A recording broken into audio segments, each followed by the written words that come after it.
Hello everyone, welcome back to my YouTube channel.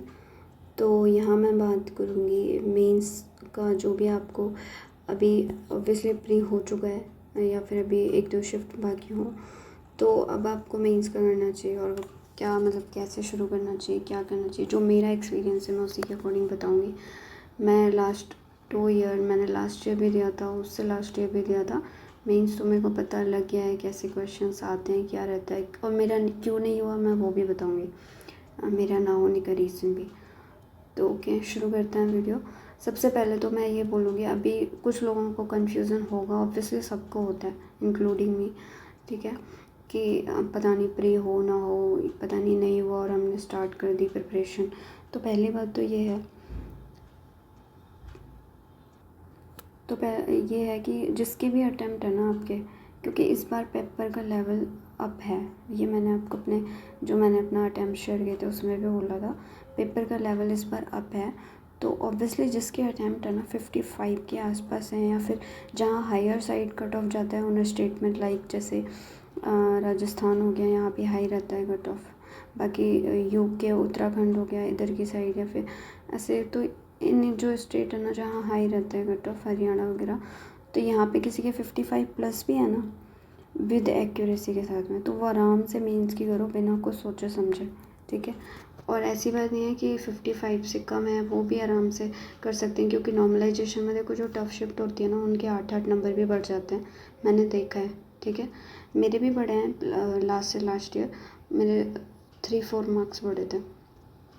तो obviously अगर tough होगा तो नंबर उतने ही आपके बढ़ जाएंगे, आपको उतने ही नंबर मिल जाएंगे।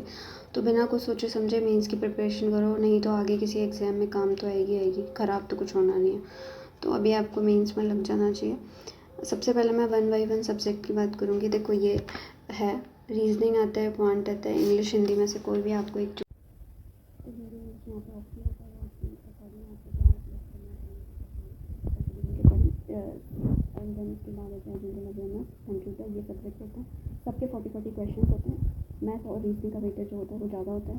एक क्वेश्चन 1.25 मार्क्स का होता है, ये सब आपको पता ही है ऑलरेडी। बाकी जो इंग्लिश और जनरल अवेयरनेस होते हैं वो 1 मार्क्स के होते हैं। कंप्यूटर एक क्वेश्चन हाफ मार्क्स, आधे मार्क्स का होता है, ठीक है। तो ये है।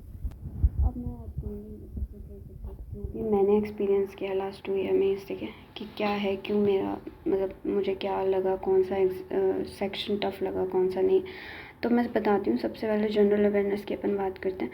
तो देखो जनरल अवेयरनेस में क्या होता है, जनरल अवेयरनेस आरआरबी में बहुत अच्छी खासी पूछते हैं, लिटरली बहुत अच्छे लेवल के क्वेश्चंस पूछते हैं। तो इसमें तो ये है कि आप लास्ट 6 में, देखो मैं अपना बता रही हूँ आपको, अब वो आपकी इच्छा है कि आप 6 मंथ का करना चाहो या कितने मंथ का, लेकिन मेरे एक्सपीरियंस के अकॉर्डिंग तो लास्ट 4 मंथ का भी आप अच्छे से कर लो ना तो मोर देन सफिशिएंट है, मोर देन बहुत सफिशिएंट है।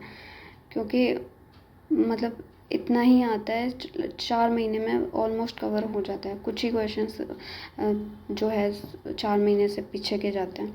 तो ये भी बहुत अच्छा खासा पूछते हैं आरआरबी में। सबसे जो टफ होते हैं ना करंट अफेयर, जो जीए पूछते हैं वो आरआरबी में ही पूछते हैं, जितना मुझे देखा है मैंने अभी तक, ठीक है। तो ये हो गया जनरल अवेयरनेस का। 4 मंथ का अच्छे से कर लो, वीकली पढ़ो या मंथली पढ़ो, जो भी है जहाँ से भी करना है अच्छे से कर लो। 2 सोर्स फॉलो करो, कोई भी वीडियो सोर्स एक कर लो, उसके अलावा पीडीएफ से जो भी आप करते हो। तो ये है जनरल अवेयरनेस का लेवल, ये रहता है जो मैंने आपको बताया। देन उसके बाद आते हैं हम हिंदी इंग्लिश। हिंदी इंग्लिश में देखो ये आपकी ऑप्शनल है, दोनों ही सब्जेक्ट अपने अपने लेवल पे सही है। इंग्लिश क्या है, इंग्लिश इजी आती है आरआरबी में, आप आराम से कर सकते हो स्कोर उसमें। हिंदी सब बोलते हैं कि टफ आती है, जबकि देखो जैसी इंग्लिश आती है वैसी ही हिंदी आती है, क्योंकि ऑब्वियसली इंग्लिश भी रीडिंग जैसा कुछ वो आता है और हिंदी भी रीडिंग का ही आता है। अब लास्ट से लास्ट ईयर क्या होता है, मैंने मेरे को लग रहा मैं हिंदी कर लूँगी, और मैंने हिंदी, अब अपन इंग्लिश को इतना टाइम दे देते हैं लेकिन हिंदी को टाइम नहीं देते। अपन सोचते हैं कि बिना हिंदी की को करें अपन हिंदी वहाँ पे ले लें, तो ये पॉसिबल नहीं है, टाइम उसको भी उतना ही देना पड़ेगा। तो वो लेके मैंने गलती कर दी थी लास्ट से लास्ट ईयर। तो मैंने उससे बाद में जब अभी लास्ट ईयर मैंने मेंस दिया था उसमें मैंने इंग्लिश चूज़ की थी, क्योंकि ऑब्वियसली बाकी सारे एग्ज़ाम में मैं इंग्लिश ही पढ़ रही थी। तो मैंने इंग्लिश पढ़ा। बाकी दोनों सेक्शन देखो सही आते हैं, कर सकते हो। जो जैसे कुछ स्टेट हैं जहाँ पे हिंदी को लोग ज़्यादा प्रेफर करते हैं, जैसे कि लाइक मेरा है राजस्थान, एंड एक दो और हैं, तो वहाँ पे जो अभी आपका कंफर्टेबल हो ये आपके ऊपर है। बाकी इंग्लिश ईजी आती है, हिंदी भी सही आती है, तो ये आपके ऊपर है, कर सकते हो आप आराम से इसमें स्कोर कर सकते हो, ठीक है। एंड देन उसके बाद आता है कंप्यूटर। तो कंप्यूटर का देखो, कंप्यूटर में ये है कि मतलब ये तो कुछ सेक्शन ऐसे हैं इसमें, जैसे जनरल अवेयरनेस और कंप्यूटर है, तो इनमें आप इतना कर लो कि आप इसमें सेक्शनल निकाल दो, और सेक्शनल निकाल के दो, सेक्शनल से थोड़ा ऊपर चले जाओ। ये क्योंकि यहाँ पे क्या है, मतलब आपको थोड़ा चूज़ ही होना पड़ेगा क्वेश्चंस के लिए, कि जैसे कंप्यूटर में क्योंकि ऑब्वियसली आप सारे तो पूछते ही ऐसे हैं कि नहीं कर पाते, ऑब्वियसली इतना टाइम नहीं मिलता कि सबको एक एक क्योंकि काफ़ी है ना डीपली क्वेश्चंस पूछ लेते हैं इसमें भी, तो ऐसा कुछ नहीं है इतना हार्ड एंड फास्ट, क्योंकि ऑब्वियसली कट ऑफ ही क्लियर करनी है, वो हो जाएगी आराम से इसमें। तो इसमें आप ये करना जो भी है कि क्या यूट्यूब पे या फिर साहिल आचार्य सर हैं उनको फॉलो कर सकते हो, या एक अरोरा सर हैं उनको फॉलो कर सकते हो कंप्यूटर के लिए, ठीक है। अब रहे अपने स्कोरिंग सब्जेक्ट रीजनिंग और क्वांट, इसमें आप है ना जितना चाहो उतना स्कोर कर सकते हो। मैंने क्या किया था, मैंने सबसे पहले पेपर में रीजनिंग ही अटैम्प्ट की थी, और रीजनिंग में मैंने अच्छा खासा अटैम्प्ट कर दिया था। मतलब मेरे मार्क्स रीजनिंग में आए थे जो थे वो 30 को आप 5 मेरे 30 को आप है ना 1.25 से मल्टीप्लाई कर दो तो कितना हो जाता है, 37 पॉइंट कुछ हो जाता है। तो अटैम्प्ट मैंने 31 के आसपास कुछ ऐसे ही किए थे शायद, तो और मार्क्स मेरे को मिले थे 37 पॉइंट कुछ, ठीक है, 50 में से, जो मेरा रीजनिंग का ही हाईएस्ट स्कोर था, क्योंकि मैंने बहुत टाइम दे दिया था। ऑब्वियसली इतना टाइम भी नहीं देना होता है।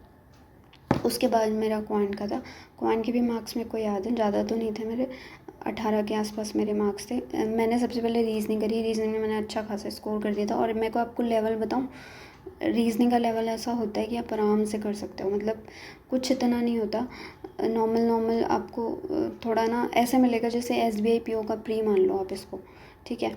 मतलब इतना कुछ नहीं मिलेगा, जैसे IBPS PO मेंस का और RRB इसका क्या बोलते हैं SBI क्लर्क मेंस का, IBPS क्लर्क मेंस का, इनका जो लेवल होता है ना, इससे कम RRB PO मेंस का लेवल लगता है मेरे को, लगा क्या होता है, ठीक है। क्योंकि मैंने देखा है कि उनसे तो कम ही लेवल था इसका जो था। आराम से आप पज़ल भी इसमें कर सकते हो, सिटिंग भी कर सकते हो, अटैम्प्ट काफ़ी क्वेश्चंस आप इसमें रीजनिंग में बना सकते हो, जो कि स्कोरिंग भी होता है, क्योंकि एक क्वेश्चन 1.25 मार्क्स का। सेम ऐसा होता है क्वांट के लिए, क्वांट में भी आप आराम से कर सकते हो, बट मुझे रीजनिंग ज़्यादा ईजी लगा तो मैं उसके लिए बता रही हूँ आपको। मैंने सबसे पहले रीजनिंग में ही काफ़ी अच्छा खासा अटैम्प्ट ले लिया था, एंड वो मेरे लिए अच्छा भी था और वो मेरे लिए बुरा भी था। क्योंकि अच्छा स्कोर तो कर दिया, लेकिन रीजनिंग में मैंने इतना टाइम दे दिया था कि मेरे लिए फिर क्वांट में करा मैंने, फिर मैंने इंग्लिश करा, तो लास्ट के जो 2 सेक्शन बचे थे, जनरल अवेयरनेस और कंप्यूटर, मैंने वो 12 मिनट में ख़त्म किया दोनों। और यही मेरा सिलेक्शन नहीं होने का रीज़न था, क्योंकि मैंने 12 मिनट में अटैम्प्ट किया, तो मैंने क्या ही अटैम्प्ट किया होगा सोचो, बहुत ही जल्दी मैंने अटैम्प्ट किए थे, तो मेरे मार्क्स भी बहुत बेकार आए थे। बस मेरी कट ऑफ ज़रूर क्लियर हो गई थी दोनों में, लेकिन स्कोर मेरा बिल्कुल नहीं बना था।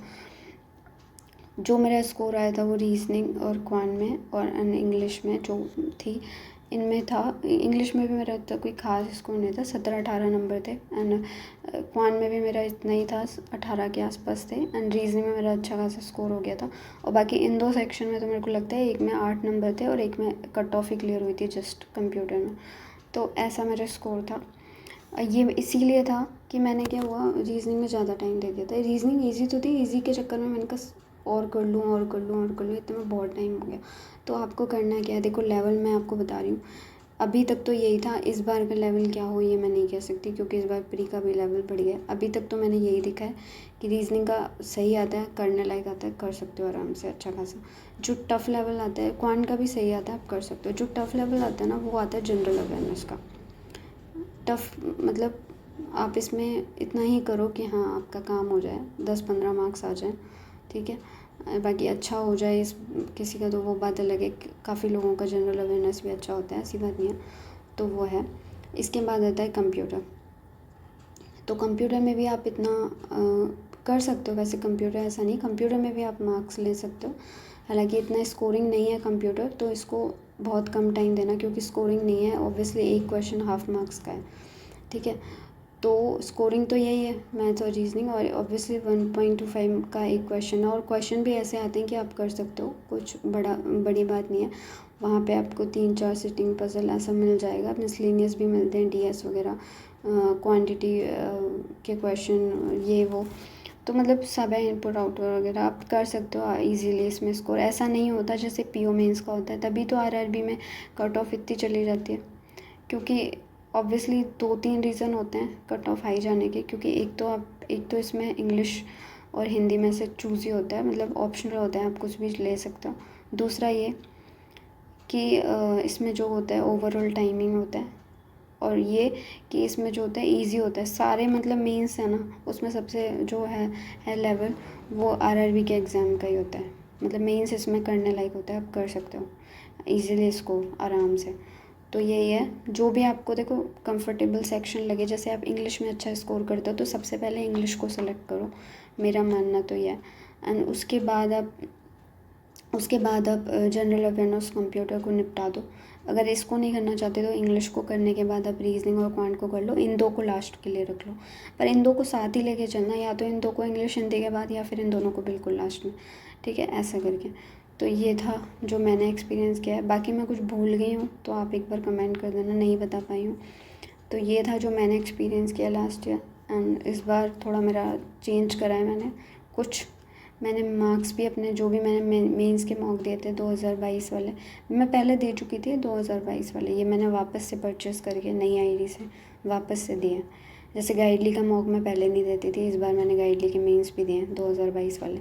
वो मैं शेयर कर चुकी हूँ, और काफ़ी सारे ऐसे हैं जो मैंने शेयर नहीं किए और मैंने दे दिए, तो वो भी मैं शेयर करूँगी। एंड ऑब्वियसली अब आपको क्या है, वीकली या फिर 2-3 दिन में एक बार मेंस का फुल मॉक लगाना शुरू कर दो। 2 घंटे का होता है, सिटिंग भी ज़रूरी है इतनी। एंड उसके साथ साथ वीकली और जो भी अपनी करंट अफेयर को अच्छे से करते रहो, क्विज़ लगाते रहो, जनरल अवेयरनेस और कंप्यूटर को पढ़ते रहो। एंड यही है, तो इजीली कर सकते हो आप, इतना कुछ नहीं होता है इसमें, कर सकते हो आप इसमें अच्छा स्कोर करना चाहो तो, ठीक है। मैंने भी इस बार देखो यार, अब करना ही है, क्योंकि लास्ट ईयर भी मेरा नहीं हुआ था, उससे पहले भी नहीं हुआ था। इस बार इसीलिए इस बार पता है मैंने मेंस पे बहुत फोकस किया, बहुत ज़्यादा। इतना तो मैंने प्री को छोड़ दिया, प्री में मेरी बिल्कुल स्पीड चली गई। मैंने कहा मेंस ही निकालना है भले, तो उस वजह से फिर मेरा प्री की भी स्पीड चली गई थी बिल्कुल। इस बार मैंने बहुत किया है मेंस के लिए, सच्ची बता रही हूँ, मैंने बहुत मॉक दिए मेंस के। मैंने शेयर भी किया, आपने देखा होगा मैं बहुत टाइम से शेयर कर रही हूँ, और अभी भी काफ़ी ऐसे हैं जो मैंने शेयर नहीं किया। तो वही है, देते रहो आप भी मॉक, और जो भी हो, मैं कुछ भूल गई हूँ तो मेरे को कमेंट में बताना, मैं वहाँ रिप्लाई कर दूँगी। और अपने अटैम्प्ट भी बताना, प्री के क्या अटैम्प्ट है। Okay, bye bye.